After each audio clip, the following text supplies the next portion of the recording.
दोस्तों, स्वागत करता हूं आपका द ग्रेट फ्यूचर एकेडमी में। मैं हूं दक्ष और आज हम पढ़ने वाले हैं अध्याय 1 शीत युद्ध का दौर, जिसके अंदर टॉपिक 3 आज हम कवर करेंगे, दो ध्रुवीय विश्व का आरंभ। ये आपकी एनसीईआरटी बुक का टॉपिक 3 है। इससे पहले दो टॉपिक 1 और टॉपिक 2 पे हम वीडियो बना चुके हैं। इनका लिंक नीचे आपको डिस्क्रिप्शन में मिल जाएगा, वहां से जाके पहले उन दो वीडियोस को आप देख लीजिए। जब भी आप इस वीडियो को ठीक से समझ पाएंगे, नहीं तो आपको मैं बोलूं कि 70% ये वीडियो समझ में ही नहीं आने वाली। पहले आपको उन दोनों वीडियोस को देखना पड़ेगा, तभी आप इसको समझ पाएंगे। तो अब बात कर रहे हैं यहाँ पर कि दो ध्रुवीय यानी कि दो पार्ट्स के अंदर दुनिया का बट जाना, है ना। हमने बात करी कि एक समूह बन गया था अमेरिका का नाटो और दूसरी तरफ बन गया था रूस का सोवियत संघ। दो ध्रुव, एक ध्रुवीय, इसके अंदर दुनिया का बंटवारा होना शुरू हो गया था, क्योंकि शीत युद्ध की शुरुआत हो गई थी। हम हमला नहीं करेंगे, मैंने जैसे ही पिछली वीडियो में बताया, पर सामने वाले ने हमला करा तो हम छोड़ेंगे नहीं। अरे छोड़ेंगे जब नहीं, जब मेरे पास शक्ति होगी जब तो लड़ाई कर पाऊंगा। तो जितने ज्यादा देशों को मैं अपने साथ जोड़ूं उतना ज्यादा अच्छा है। इधर ये भी कोशिश करें जितने ज्यादा देशों को मैं अपने साथ जोड़ूं उतना ज्यादा अच्छा है। तो कैसे दुनिया बंटवारा होता चला गया, दुनिया के अंदर बहुत सारे देश सोवियत यूनियन में जुड़ते चले गए और बहुत सारे देश जो थे वो अमेरिका के साथ नाटो में जुड़ते चले गए। इसके अलावा एक तीसरी अलायंस बनी जिन्हें बोला गया गुटनिरपेक्ष देश। गुटनिरपेक्ष देशों के बारे में दोस्तों मैंने आपको परिचय वाली वीडियो में भी समझाया था, गुटनिरपेक्ष देश क्या है। आज हम इसके ऊपर ही चर्चा करेंगे, जो इन दोनों को टक्कर देने के लिए अलग से बनाया गया और इनकी प्रॉब्लम को सॉल्व करने के लिए, कॉम्प्रोमाइज इनके बीच में कराने के लिए बनाए गए। ठीक है दोस्तों, चलिए अब चैप्टर शुरू करते हैं। दोस्तों टॉपिक शुरू करते हैं। हमारे सामने है दो ध्रुवीय विश्व का आरंभ। ठीक है, जैसे मैंने बताया दुनिया दो गुटों में बंटना शुरू हो गई थी।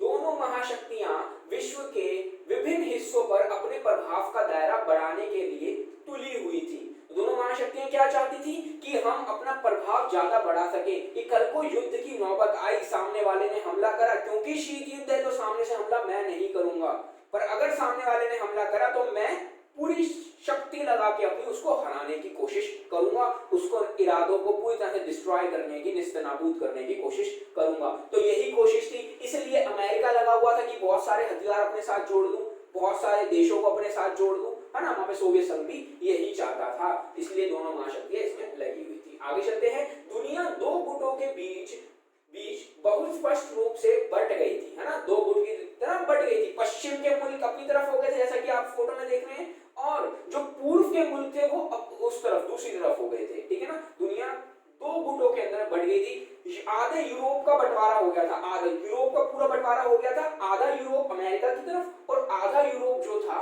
वो सोवियत यूनियन की तरफ चला गया था। ऐसे करते करते दुनिया का लगभग सभी देशों का, जो सक्षम देश थे, उनका बंटवारा हो गया था दुनिया के अंदर, है ना। और आधे अमेरिका के साथ जुड़ गए थे, आधे सोवियत यूनियन के साथ जुड़ गए थे। ऐसे में किसी मुल्क के लिए एक रास्ता यह था कि वह अपनी सुरक्षा के लिए किसी एक महाशक्ति के साथ जुड़े रहें। अगर उनको सुरक्षा चाहिए, अगर उनको एग्जिस्ट करना है, अभी जीना है ना, क्योंकि सामने वाले ने हमला कर दिया तो दिक्कत हो जाएगी। अगर मुझे सरवाइव करना है ऐसी कंडीशन के अंदर, एक देश ये चाहता था कि मैं या तो अमेरिका के साथ जुड़ जाऊं या तो मैं सोवियत यूनियन के साथ जुड़ जाऊं, तभी मैं अपने आप को बचा सकता हूं। अदरवाइज मेरे लिए बहुत प्रॉब्लम हो जाएगी। अगर किसी भी देश का आक्रमण मेरे ऊपर होता है तो किसी गुट से जुड़ना बहुत जरूरी है, अकेले नहीं रह सकते। और अकेले ये गुट रहने भी नहीं देना चाहते थे, ना ही अकेले रहने देते थे देशों को, उनको प्रेशर करते थे कि हमारे साथ जुड़ो। दूसरा ग्रुप कहता था हमारे साथ जुड़ो, जितना हो सकता है अपनी शक्ति को बढ़ाने की लगातार कोशिश करते थे। उसके बाद दोस्तों कह रहा है प्रभाव से बच सके। परस्पर विरोधी गुटों के अपेक्षाकृत छोटे देशों ने महाशक्तियों के साथ अपने अपने, ठीक है, छोटे देशों के साथ महाशक्तियों ने अपने अपने जुड़ाव का इस्तेमाल निजी हितों में किया। इन देशों को स्थानीय प्रतिद्वंदी देशों के खिलाफ सुरक्षा का वायदा मिला, हथियार और आर्थिक मदद मिली। तो छोटे देशों को क्यों जोड़ रहे थे अपने साथ? अमेरिका तो पहले इतनी बड़ी सुपर पावर है, तो छोटे देशों का जोड़ने का कारण क्या था? एक तो हमें पता लग गया कि अपना ग्रुप बड़ा करना है, दूसरा उससे फायदा क्या हो रहा था उनको दोस्तों? तो फायदा हमें यहाँ पर पता लग रहा है कि हथियार और आर्थिक मदद, ठीक है, हथियार और आर्थिक मदद उनको मिलने लगी थी। ठीक है ना, हथियार और आर्थिक मदद उनको मिलने लगी थी। छोटे देशों को फायदा ये हो रहा था कि अमेरिका उन्हें पैसे दे रहा था, है ना, उनके जो काम है, देश का शासन प्रणाली है या सिस्टम है, उसको आसानी से चलाया जा सकता था। एक दो देश को डेवलप करने में बड़े बड़े देश जो थे वो योगदान दे रहे थे, ठीक है।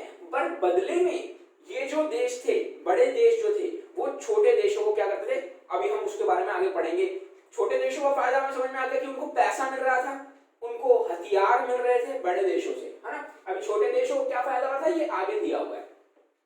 इन देशों की अपने पड़ोसी देशों से होड़ थी। छोटे देश क्या थे, है ना, पहले छोटे देशों की क्या दूसरे देशों से लड़ाई हो रही है।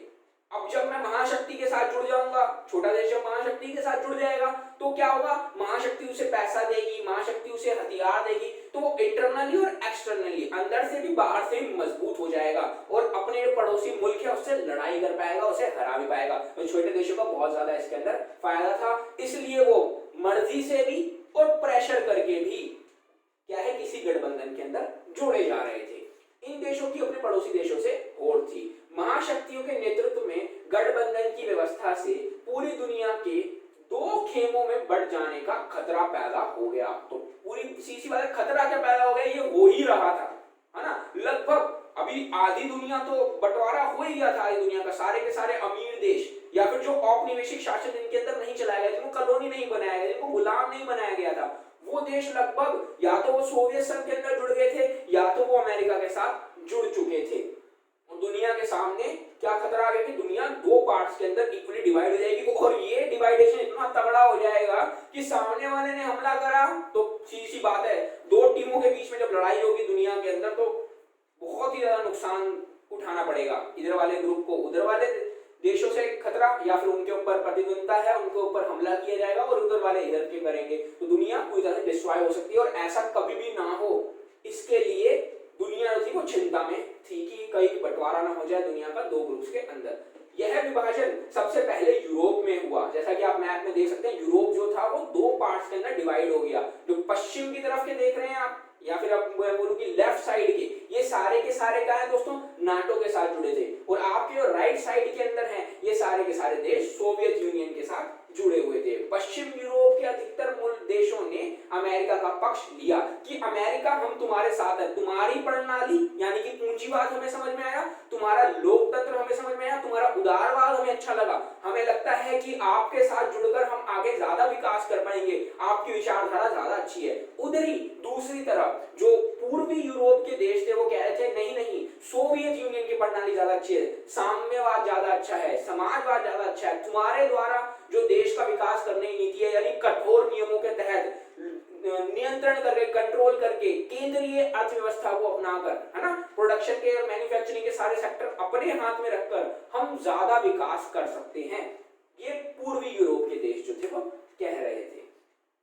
उसके बाद दोस्तों कह रहे हैं कि पश्चिमी यूरोप के अधिकतर देशों ने अमेरिका का पक्ष लिया, जबकि पूर्वी यूरोप सोवियत खेमे में शामिल हो गया। इसलिए ये खेमे पश्चिमी और पूर्वी गठबंधन भी कहा जाता है, कहलाते हैं, है ना। इनको पूर्वी और पश्चिमी, पश्चिम वाले पश्चिमी गठबंधन, पूर्वी वाले पूर्वी गठबंधन। और गठबंधन का मतलब आप समझते हैं ग्रुप, है ना, ग्रुप के अंदर डिवाइडेशन हो गया, एक वेस्ट ग्रुप बन गया और एक ईस्ट का ग्रुप बन गया। ईस्टर्न और वेस्टर्न ग्रुप, दो पार्ट्स के अंदर दुनिया जो थी वो तब्दील होती जा रही थी और ये दुनिया के सामने बहुत बड़ा चिंता का विषय बना हुआ था दोस्तों। उसके बाद कह रहा है कि पश्चिमी गठबंधन ने स्वयं को एक संगठन का रूप दिया। अब पश्चिम के देशों ने अपने को आपको एक संगठन का रूप दे दिया, यानी कि एक पैक्ट को साइन करा दिया, एक टेरिटरी, एक संधि को साइन करा दिया कि भैया हम एक सिस्टम का, एक किंगडम का हिस्सा है, या फिर हम ऐसे बोले कि इसको हम एक ग्रुप का, एक संगठन का हिस्सा है। 9 अप्रैल 1949 में 1949 में उत्तर अटलांटिक संधि संगठन यानी कि नाटो की स्थापना हुई। नाटो कब बना दोस्तों, हमें पता होना चाहिए, 1949 के अंदर अप्रैल में। मैंने इसके बारे में पहले ही बताया कि ये अमेरिका का क्या था, ग्रुप था, अमेरिका का सशस्त्र समूह था, जिसका काम क्या था, मेन जो इसका काम था वो क्या था, सोवियत यूनियन का मुकाबला करना, अगर वो हमला करे तो पूरी तरह से उसे बर्बाद कर देना और उसको डराना कि हम जो है वो बहुत बड़ा क्या है, संगठन है, संधि संगठन हमारा बहुत बड़ा है और हम बहुत ज्यादा नुकसान पहुंचा सकते हैं, डिस्ट्रॉय कर सकते हैं तुम्हारे सिस्टम को, जिसमें 12 देश शामिल थे। दोस्तों ये सारी आपको नीचे पीडीएफ मिल जाएगी, आप उसमें से सारे स्मरण बिंदु कर लेंगे, मैं आपको पीडीएफ प्रोवाइड कराऊंगा, जैसे कि मैं करा रहा हूँ दूसरी वीडियोस में मैंने आपको कराया, जिसमें 12 देश शामिल थे। तो हम यहाँ पे समझ गए कि इसके अंदर 12 देश जो थे नाटो में शुरुआत में शामिल थे। इसकी संख्या धीरे धीरे बढ़ती चली गई। अमेरिका बहुत सारे देशों को अपने साथ जोड़ता चला गया। और दोस्तों आज के समय में जो नाटो ग्रुप है, इसका मकसद अब तो सोवियत संघ रहा नहीं, तो अब सोवियत संघ को नुकसान पहुंचाना नहीं है या फिर कोई किसी देश को नुकसान पहुंचाना इसका मकसद नहीं है, या हथियारों का समूह नहीं रहा ये। अब ये व्यापार करते हैं मिलकर, जितना हो सके उतना व्यापार को बढ़ाने की कोशिश करते हैं, आर्थिक गतिविधियां, संस्कृति को बढ़ाने की कोशिश करते हैं, एक दूसरे के साथ आदान प्रदान करते हैं अपनी राजनीति का, अपने सिस्टम का। तो यही सब चीजें हैं जो आज के समय में नाटो जो है वो कर रहा है। इस संगठन ने घोषणा की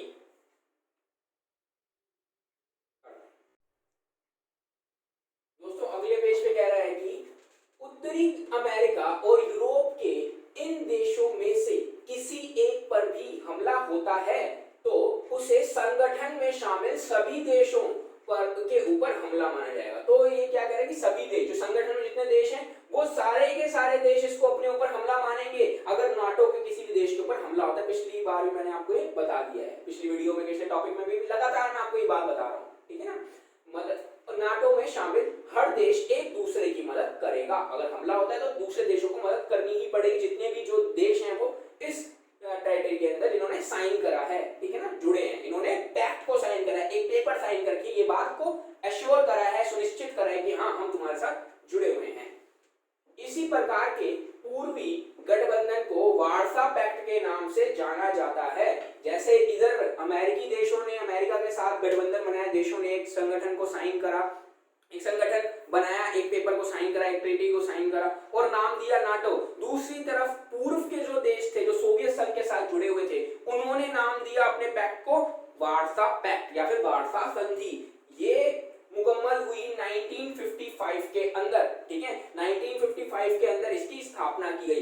वार्सा पैक्ट का मेन कारण क्या था, मेन बनाने का इसको कारण क्या था, क्यों बनाया गया, नाटो में उपस्थित देशों से लड़ाई करने के लिए। उन्होंने भी सेम ऐसे ही पैक्ट को साइन करवाया। अगर किसी वार्सा पैक्ट के या सोवियत संघ के किसी देश के ऊपर हमला होता है तो वार्सा पैक्ट करे हुए सारे देश उसे अपने ऊपर हमला मानेंगे और एक दूसरे की मदद करेंगे, साथ में उनकी प्रतिद्वंदता करेंगे। तो कितनी बड़ी प्रॉब्लम क्रिएट हो गई थी दुनिया के सामने। दुनिया दो पार्ट्स के अंदर डिवाइड हो गई थी और इसके लिए एश्योरेंस भी ले लिया था, एक्नॉलेज, सत्यापन एटलीस्ट साइन करवा लिया था लोगों ने कि पीछे नहीं हट सकते। इन जो बड़े बड़ी महाशक्तियां दोनों ने पैक्ट को साइन करवाया था और इसका मुख्य काम था नाटो में शामिल देशों का यूरोप में मुकाबला करना। अब जितने देश नाटो के अंदर शामिल हैं सबके साथ अब लड़ाई करनी पड़ेगी अगर वो सामने से हमला करते हैं तो, क्योंकि शीत युद्ध सामने से हमला होगा नहीं, अगर सामने वाला करेगा तो छोड़ा नहीं जाएगा। ये दोनों संगठनों ने पहले से ही सुनिश्चित कर दिया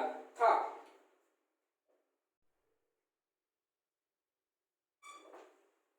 इसके बाद कह रहा है कि शीत युद्ध के दौरान अंतरराष्ट्रीय गठबंधनों का निर्धारण महाशक्तियों की जरूरतों और छोटे देशों के लाभ हानि के गणित से होता था।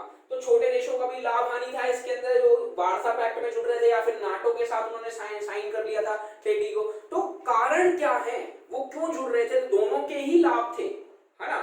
बड़े देशों के भी लाभ थे, छोटे देशों के लाभ थे। बड़े देशों के लाभ भी हमने नहीं पढ़े, पर छोटे देशों का हमने समझ लिया है कि वो उनके साथ क्यों जुड़े हुए थे। एक तो उन्हें सैन्य मदद मिल रही थी और दूसरा उनको पैसा मिल रहा था जिससे वो अपने पड़ोसी मुल्क से लड़ाई कर सकते थे, उसे हरा सकते थे और उसको अपनी सुपर पावर दिखा सकते थे। इनके साथ जुड़ के उनको फायदा ही फायदा था। पर बड़े देश क्यों जुड़ रहे थे इनके साथ में, वो कारण देख लेते हैं। महाशक्तियों के बीच तनातनी का मुख्य अखाड़ा यूरोप बना। कुछ एक मामलों में यह भी हुआ कि महाशक्तियों ने अपने अपने गुट में शामिल करने के लिए कुछ देशों पर अपनी ताकत का इस्तेमाल किया। तो महाशक्तियों, मैंने जैसे बोला, या तो इच्छित रूप से जुड़ जाओ या फिर ये प्रेशर करके तुम्हें अपने साथ जोड़ देंगे अगर तुम कमजोर देश हो तो। और अगर उसको लगता है, बड़े देश को, सुपर पावर को लगता है कि इसको जोड़ना जरूरी है, ये मेरे लिए महत्वपूर्ण है, महत्वपूर्ण कारण अभी आगे बताए हुए हैं कि क्या महत्वपूर्ण कारण थे उसके लिए, है ना। कि अगर उसको लगता है कि महत्वपूर्ण है, या तो अपनी मर्जी से जुड़ जाओ या फिर अनैच्छिक रूप से मैं अपने साथ फोर्स करके, दबाव डाल के तुम्हें अपने साथ जोड़ ही लूंगा। नहीं तो तुम्हें धमकियां दूंगा, तुम्हें वहां मिसाइल गिराने की बातें करूंगा, तुम्हारी राजनीतिक सत्ता को पलटने की बात करूंगा। तो किसी ना किसी तरीके से ये दोनों ही संधियां मुकम्मल कर ली जाती थी। यहाँ पर वार्सा पैक्ट में जोड़ दिया जाता था देशों को, या फिर नाटो के अंदर जोड़ दिया जाता था, और इनको बढ़ाया ही जा रहा था। धीरे धीरे करके दुनिया के सामने खतरा बढ़ता ही जा रहा था। दुनिया जो थी वो दो पार्ट्स के अंदर डिवाइड होती ही चली जा रही थी। महाशक्तियों ने अपने अपने गुट में शामिल करने के लिए कुछ देशों पर अपनी ताकत का इस्तेमाल किया। पूर्वी यूरोप में सोवियत संघ की दखलंदाजी इसका उदाहरण है। पूर्वी यूरोप के अंदर है ना, यूक्रेन हो गया, बोलीविया हो गया, बेलारूस हो गया, या फिर हम बात करें बल्गेरिया हो गया, इन देशों को उन्होंने अपने साथ जोड़ लिया। कारण क्या है? कारण क्या है? उनके दखलंदाजी, प्रेशर करा उनको कि हमारे साथ जुड़ो, क्योंकि उनके आसपास के देश थे। तो कोई भी गठबंधन नहीं चाहेगा कि हमारे आसपास के देश किसी और के साथ जुड़ जाएं, है ना। जैसे क्यूबा का जुड़ाव हो गया था, हमने पढ़ा कि क्यूबा का जुड़ाव किसके साथ हो गया? सोवियत संघ के साथ हो गया था। और खतरा किसके लिए हो गया? अमेरिका का हो गया, अमेरिका के साथ हो गया था। तो कोई भी देश नहीं चाहेगा कि जो दोनों देशों में से सुपर पावर, कोई भी सुपर पावर नहीं चाहेगी कि मेरे साथ का जो देश है वो दूसरे गठबंधन का हिस्सा हो और मेरे पे मिसाइलें तैनात कर दे, या फिर मेरे को चारों तरफ से घेर ले। इसलिए अपने आसपास के देशों को सबसे पहले घेरना था। आधा यूरोप उस तरफ, आधा यूरोप इस तरफ बढ़ चुका था।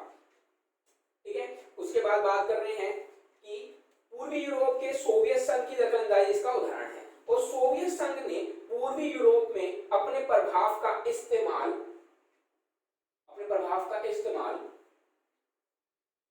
किया, और इस क्षेत्र के देशों में सोवियत संघ की सेना की व्यापक उपस्थिति ने यह सुनिश्चित करने के लिए अपना प्रभाव जमाया कि यूरोप का पूरा पूर्वी हिस्सा सोवियत संघ के दबदबे में रहे। तो बिल्कुल मैंने जैसे कि बता दिया कि वो पूरा चाहते थे कि गलती से भी नाटो के पक्ष में ये ना आ जाए। पूर्वी और दक्षिणी पूर्वी एशिया तथा पश्चिमी एशिया में अमेरिका ने गठबंधन का तरीका अपनाया। तो अमेरिका, अब ये क्या देश है? अमेरिका ने अपने आसपास के देशों को तो इसके साथ जोड़ दिया। तो सीटो और सेंटो बना के उन देशों को जोड़ा गया जो कि साउथ एशिया में उपस्थित देश थे। लगभग उन देशों को जोड़ा गया, सीटो और सेंटो। पाकिस्तान उनका एक पार्ट था। और जितने भी देश हैं ये आपके सामने स्क्रीन के अंदर आ रहे हैं, सीटो और सेंटो में कौन से देश थे। अब ये महाशक्तियां उन देशों को अपने आधिपत्य में नहीं ले पाई, सिर्फ उनके साथ क्या करा इन्होंने? अपना एक गठबंधन बना लिया। जैसे कि आज के टाइम पे होते हैं G20 सम्मेलन होता है ना, सुमिट सम्मेलन, शंघाई सम्मेलन होता है, शंघाई संगठन सम्मेलन, बहुत सारे सम्मेलन होते हैं जहाँ पे दक्षेश होता है, सार्क होता है ना, ब्रिक्स होता है, जहाँ बड़े बड़े देश के जो प्रधानमंत्री, राष्ट्रपति आके मिलते हैं और एक दूसरे के साथ में अपने एक दूसरे को सपोर्ट करने की, आर्थिक रूप से, सामाजिक रूप से और सांस्कृतिक राजनीतिक रूप से एक दूसरे के साथ आदान प्रदान करने की कोशिश करते हैं चीजों का। तो यही कोशिश थी बड़े देशों की। अमेरिका ने क्या करा? एक बना लिया था सीटो, दूसरा बना लिया था इन्होंने सेंटो। तो सीटो और सेंटो की यहाँ पर स्थापना हो गई थी। और इनका कोशिश क्या थी? ज्यादा से ज्यादा इन देशों के साथ संबंध को अच्छा कर लिया जाए। जितने संबंध इनके साथ अच्छे होंगे तो ये दूसरी तरफ जाने की कोशिश नहीं करेगा, ये सोवियत यूनियन की तरफ जाने की कोशिश नहीं करेंगे। इसके बाद क्या रहेगी? इसके जवाब में सोवियत संघ तथा साम्यवादी चीन ने इस क्षेत्र के देशों मसलन उत्तरी वियतनाम, उत्तरी कोरिया, इराक के साथ संबंध मजबूत करे। तो साम्यवादी देशों ने किनके साथ संबंध? क्योंकि जो वो करेगा वो उसको करना पड़ेगा, अगर नहीं करेगा तो वो कमजोर पड़ जाएगा। तो सोवियत यूनियन ने भी सेम करा। किसके साथ? वियतनाम के साथ, उत्तरी कोरिया, किम योंग जोंग, आपको पता है तानाशाह, उसकी कंट्री के साथ, और इराक के साथ। ठीक है ना, इन तीनों देशों के साथ अपने संबंध अच्छे कर लिए, जिनके अब ये देश जो है वो किसके साथ नहीं जुड़ पाएंगे? नाटो के साथ नहीं जुड़ पाएंगे। नीचे चलते हैं दोस्तों। अब कह रहा है कि शीत युद्ध के कारण विश्व के सामने दो गुटों के बीच बढ़ जाने का खतरा पैदा हो गया था। तो हमने इसके ऊपर बहुत सारी बात कर ली है पहले भी। इसी स्थिति में औपनिवेशिक शासन मसलन ब्रिटेन, फ्रांस के चंगुल से मुक्त हुए नव स्वतंत्र देशों को चिंता हुई कि कहीं वे अपनी इस आजादी को पाने के साथ खो ना बैठे। तो अभी क्या हुआ है, ये बहुत मुख्य चीज है कि अब ब्रिटेन, जैसे कि मैंने पिछली वीडियो में बताया, फ्रांस ने बहुत सारे देशों को, यूरोपियन जो ताकतवर देश थे, बहुत सारे गरीब देशों को, भारत और उसके आसपास के लाओस, कंबोडिया, वियतनाम हो गया, और बैंकॉक हो गया, है ना, बैंकॉक का, फिलीपींस हो गया, ठीक है ना, और भारत हो गया, बहुत बहुत सारे देशों को इन्होंने क्या करा था, अपने चंगुल में अपना औपनिवेश बनाया था, यानी कि अपना गुलाम बनाया था। अब इनके चंगुल से धीरे धीरे करके सारे जो देश थे ये बाहर आ गए थे, साउथ एशिया के जितने भी देश थे वो बाहर आ गए थे। पर वो बहुत ज्यादा गरीबी झेल रहे थे, उनके यहाँ भूखमरी थी, उनके यहाँ गरीबी थी, क्योंकि उनके सारे संसाधनों का दोहन पहले ही ये यूरोपीय देशों ने कर लिया था। ये छोटे छोटे देश बहुत ज्यादा ताकतवर हो चुके थे इस टाइम तक। तो ब्रिटेन और फ्रांस के चंगुल से मुक्त हुए नव स्वतंत्र देशों को चिंता सता रही थी, कहीं हमें सोवियत संघ के साथ या फिर हमें अमेरिका के साथ जुड़ना ना पड़ जाए, इन दोनों को प्रेशर ना पड़ जाए, क्योंकि ये चाहते हैं एक दूसरे से वॉर, और वॉर हम चाहते नहीं, हम चाहते हैं विकास, तो हम नहीं जुड़ना चाहते इनके साथ में, पर वो प्रेशर करेंगे सामने से, तो क्या किया जाए। तो इन्होंने तीसरा विकल्प निकाला, इसके ऊपर हम बात करेंगे आगे, ठीक है ना। तो इसके बाद कह रहे हैं कि आजादी पाने के साथ ही खो ना बैठे, दोबारा से किसी गुलाम हो जाए, क्योंकि अब अगर अमेरिका के साथ ये देश जुड़ते तो अमेरिका की सारी बातों को सुनना पड़ता, उसके द्वारा प्रेशर होता, वो दोबारा संसाधनों का दोहन करता है इनके, है ना। अगर उधर सोवियत संघ के साथ जुड़ते तो वो भी यही करता, तो अब ये देश ये नहीं चाहते थे अब स्वतंत्र नीति, किसी का शासन ना हो इनके ऊपर, और ये किसी भी ग्रुप के साथ ना जुड़े, विकास चाहते थे। गठबंधन में भेद पैदा हुए और बड़ी जल्दी उनमें दरार पड़ी, और साम्यवादी चीन की 1950 के दशक के ऊर्ध्वाधर में सोवियत संघ से अनबन हो गई, ठीक है ना। तो अब ये गठबंधन ज्यादा समय तक नहीं चल पाया, चीन के साथ जो संबंध अच्छे करे सोवियत यूनियन ने, वो ज्यादा समय तक उनके साथ चल नहीं पाया, उनकी जो विचारधारा थी उनमें लड़ाई हो गई, ठीक है ना, विचारधारात्मक रूप में लड़ाई हो गई, और कुछ मसले थे भूभाग को लेकर, उसके लिए भी लड़ाई हो गई। तो सोवियत यूनियन का वहां से चीन के साथ जो जुड़ाव था वो खत्म हो गया। सन 1969 में इन दोनों के बीच एक भूभाग पर आधिपत्य को लेकर छोटा सा युद्ध भी हुआ, है ना, कि क्योंकि चीन जो है वो उसके सोवियत संघ के साथ, रशिया के साथ सटा हुआ है, ठीक है ना। तो रशिया के साथ जब वो सटा हुआ है तो कुछ वो पार्ट को लेकर चीन हमेशा से साम्राज्य को बड़ा करने की कोशिश करता रहता है। आपको पता ही है चीन ने अभी क्या कृत्रिम द्वीप बनाने लग गया था, वो कहां पर, साउथ चाइना सी के अंदर। तो वो कुछ भी करके क्या करता है कि अपना साम्राज्य बड़ा करने की, अपने देश को बड़ा करने की, ज्यादा से ज्यादा चीजों को हड़पने की, ज्यादा से ज्यादा संसाधनों को हड़पने की कोशिश करता रहता है। इसी नीति के तहत उसने रशिया से भी लड़ाई करी कुछ पार्ट को लेकर, भारत से भी उसकी लड़ाई थी। सेकंड बुक के अंदर आपको बताया हुआ है कि तिब्बत का आधिपत्य, तिब्बत को लेकर कैसे भारत के साथ उसकी लड़ाई हुई और वॉर झेलनी पड़ी, हमें वॉर देखनी पड़ी, ठीक है। तो चीन की उससे लड़ाई हुई। इस दौर की एक महत्वपूर्ण घटना गुट निरपेक्ष आंदोलन का विकास है। तो दोस्तों अब बात करेंगे यहाँ पर गुट निरपेक्ष आंदोलन की। ये गुट निरपेक्ष आंदोलन क्या था,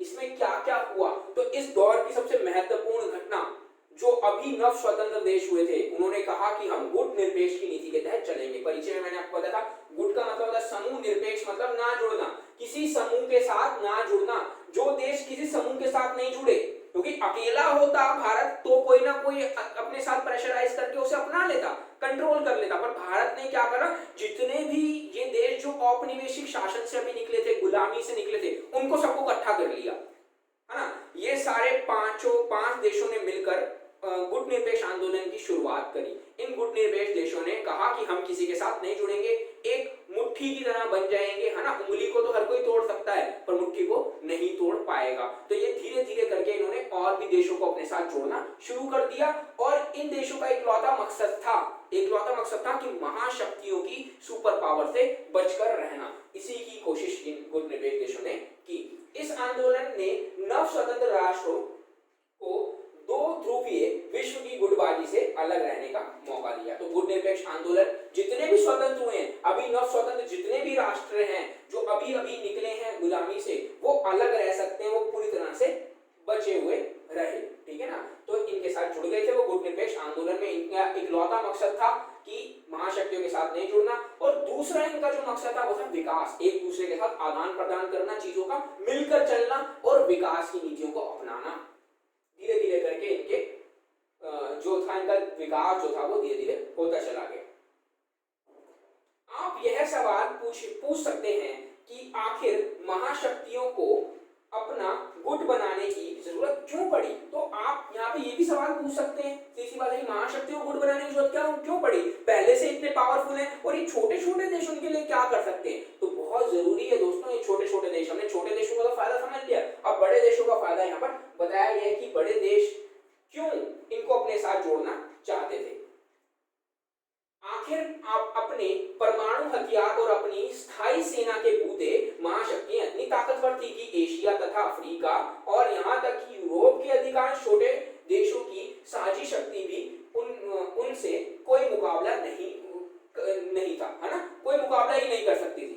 कि मैंने जैसे बताया कितने पावरफुल थे, छोटे देशों का तो उनका कुछ मतलब ही नहीं है, इतनी बड़ी सेना है, इतने हाईटेक हथियार है उनके पास में, क्या जरूरत है उनको उनके साथ जुड़ने की। तो कारण क्या है, लेकिन हमें यह समझने की जरूरत है कि छोटे देश निम्न कारणों से, मतलब कि नीचे लिखे कारणों से महाशक्तियों के बड़े काम के थे। तो महाशक्तियों के बड़े काम के थे नीचे लिखे कारणों से। तो ये 4 कारण बताए हुए हैं कि छोटे देशों को महाशक्तियों ने अपने साथ क्यों जोड़ा। तो पहला कारण यहाँ पर है महत्वपूर्ण कारण, महत्वपूर्ण संसाधन, है ना, तेल खनिज इन छोटे देशों से मिल रहा था।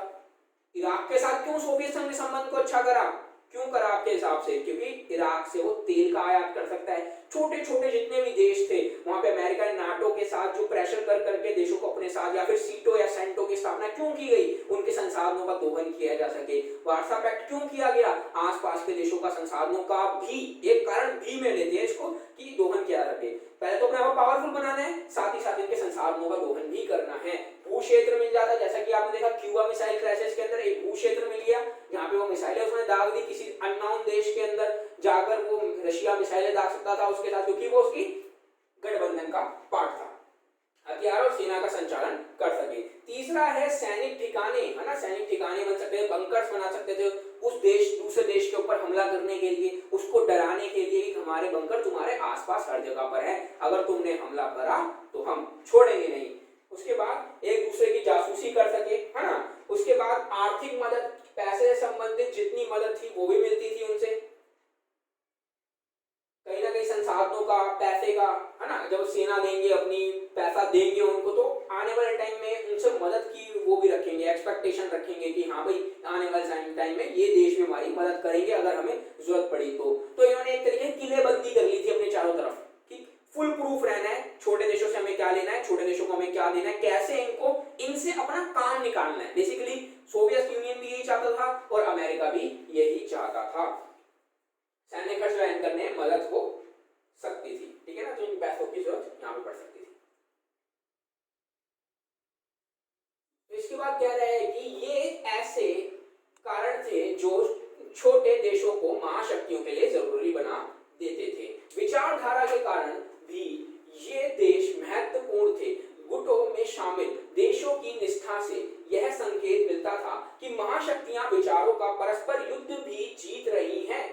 तो महाशक्तियां पावरफुल तो होती जा रही हैं, अपने आप को पावरफुल तो ये करती जा रही हैं, देशों को तो अपने साथ जोड़ती जा रही हैं, साथ ही साथ अपनी विचारधारा से भी देशों को मिलाती जा रही हैं। उधर पूंजीवाद की विचारधारा देश अपनाते जा रहे हैं जो नाटो के साथ जुड़ रहे हैं, यहाँ पे सोवियत यूनियन के साथ जो जुड़ रहे हैं वो साम्यवाद को अपनाते जा रहे हैं। तो विचारधारात्मक रूप में भी ये पावरफुल होते जा रहे थे, परस्पर युद्ध भी जीत रहा था। तो आपको समझ में आया कि विचारधारों का, विचारों का, कि इसकी प्रणाली बेटर है या उसकी प्रणाली बेटर है, तो दोनों में से प्रणाली के बेटर होने की जो लड़ाई थी वो भी ये जीतते जा रहे थे देशों को अपने साथ मिलाकर। गुट में शामिल हो रहे देशों के आधार पर वह सोच, इसके ऊपर आते हैं दोस्तों, यहाँ थोड़ा सा रह गया, सकती थी कि उदारवादी लोकतंत्र और पूंजीवाद समाजवाद और साम्यवाद से कहीं बेहतर है। कौन कहता था ये, कौन कहता था ये, कहता था नाटो में उपस्थित देश, क्योंकि वो किसकी विचारधारा पे चल रहे थे, वो चल रहे थे अमेरिका की विचारधारा पर, है ना, और उदारवादी लोकतंत्र और पूंजीवाद का सपोर्ट करते थे।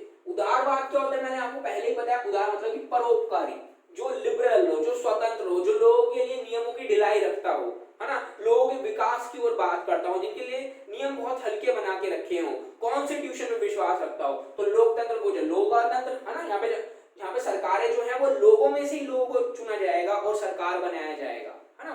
तो एक प्रतिद्वंदी जैसे कि भारत के अंदर है उदारवादी लोकतंत्र, और पूंजीवाद के अंदर मैंने आपको पहले ही बताया कि पूंजीवाद क्या होता है, जहां पे प्रोडक्शन का, मैन्युफैक्चरिंग सरकार के हाथ में ना होकर बाजार के हाथ में होती है, जहां पे बोला जाता है कि सरकार नहीं, जो बाजार है, जिस चीज की उसमें डिमांड हो रही है, बाजार में जिस चीज की डिमांड हो रही है उस चीज का प्रोडक्शन करो, सरकार नहीं देखेगी किस चीज का प्रोडक्शन कर रहे हैं। उल्टा उल्टा साम्यवाद में क्या होता है, सरकार देखती है किस चीज का प्रोडक्शन करना है, मेरे देश में जिस चीज की जरूरत है उस चीज का प्रोडक्शन करेंगे, ये साम्यवादी सरकारें कहती हैं, जैसा कि सोवियत यूनियन कहता था। ये ऐसा होता है समाजवाद में और साम्यवाद में। तो उदारवादी लोकतंत्र पूंजीवाद की विचारधारा कौन अपना रहा था, ये सारी विचारधाराएं अमेरिका के साथ जुड़े हुए देश अपना रहे थे और कह रहे थे कि बेहतर है ये समाजवाद और साम्यवाद से, अथवा समाजवाद और साम्यवाद उदारवादी लोकतंत्र और पूंजीवाद की अपेक्षा बेहतर है। उलट यही इसी बात का उलट जो वार्सा पैक्ट जिन्होंने साइन करा था वो देश कह रहे थे, है ना, सोवियत संघ के देश कह रहे थे कि हाँ ये जो देश हैं जिन्होंने नाटो के साथ पैक्ट को साइन करा है, जो नाटो के साथ जुड़े हैं, वो बेकार है, उनका सिस्टम बेकार है, उदारवादी लोकतंत्र बेकार है, पूंजीवाद बेकार है। अच्छा क्या है, समाजवाद और साम्यवाद अच्छा है, बेहतर है उनसे, और ये लंबे समय तक टिकेगा, ये विकास अपनाएगा, ये विकास लेकर आएगा, हम लोग कंट्रोल करके डिसिप्लिन में लाकर प्रोडक्शन के सभी सेक्टर्स को अपने हाथ में रख के, मैन्युफैक्चरिंग मशीनरी को अपने हाथ में रख के ज्यादा विकास कर सकते हैं, ना कि लोगों के हाथ में देकर सरकार इसके अंदर सारी चीजों को अपने पास रखती है। दोस्तों ये टॉपिक यहाँ पर पूरी तरह से कंप्लीट हो गया। अगला टॉपिक जो हमें पढ़ना है टॉपिक 4, वो पढ़ेंगे हम शीत युद्ध के दायरे। अगली वीडियो इसी के ऊपर होगी। दोस्तों ये था टॉपिक 3, दो ध्रुवीय विश्व का आरंभ, ये पूरा का पूरा हमने समझ लिया है। अगला टॉपिक जो होगा मैंने आपको बताया शीत युद्ध के दायरे के ऊपर हम बात करेंगे। दोस्तों अगर आपको इस टॉपिक में कुछ भी समझ में ना आया हो तो नीचे आप मुझे कमेंट में पूछ सकते हैं, डेफिनेटली मैं उसका आंसर करूंगा। दोस्तों डिस्क्रिप्शन के अंदर आपको स्मरणीय बिंदु दिए जा रहे हैं, नोट्स दिए जा रहे हैं, प्रॉपर उसकी पीडीएफ दी जा रही है, आपको वो सारे के सारे बिंदुओं को याद करना है। जितना ज्यादा आप उनको याद करते चलेंगे, बार बार रिवीजन करते चलेंगे, जितने टॉपिक्स की मैंने दी उतना ही आपको चीजें याद रहेंगी, आपके दिमाग के अंदर रहेंगी, और जितना दिमाग के अंदर रहेंगी इससे आप क्या करोगे, एग्जामिनेशन में अच्छे आंसर्स लिख पाओगे। अगली वीडियो में मिलते हैं दोस्तों एक नए टॉपिक के साथ।